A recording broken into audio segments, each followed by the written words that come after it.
আমরা প্লেতে চাপ দিলাম, প্লেতে চাপ দেওয়ার পরে এই লালটাকে আমরা উপরে তুলে দেবো, সবুজটাকে একদম ডান পাশে, সবুজটাকেও ডান পাশে, এবং এই লালটাকে নিচে নিয়ে আসবো, এটাকে নিচে, এটাকে নিচে, একদম এটাকে এই পাশে, একদম এই সবুজটাকে এই পাশে নিয়ে আসার পর এই লাল দুটোকে উপরে তুলে দেব এবং চাবিটাকে এই পাশে নেব, বাম পাশে লালটাকে উপরে তুলে দেব।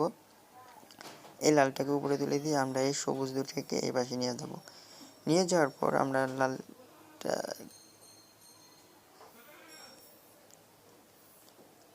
দুটোকে নিচে নিয়ে আসি এবং চাবিটাকে এই পাশে এবং লালটাকে উপরে নিয়ে যাওয়ার পর এই সবুজটাকে একদম বাম পাশে এবং লালটাকে একদম নিচে নিলে আমাদের চাবিটা বের হয়ে গেল। তো এইভাবে আজকে চাবিটা নিতে পারেন আপনারা। তো ভিডিওটি এ পর্যন্ত, যদি ভালো লাগে অবশ্যই লাইক করবেন এবং ডেইলি কম্বো পেতে হলে এই চ্যানেল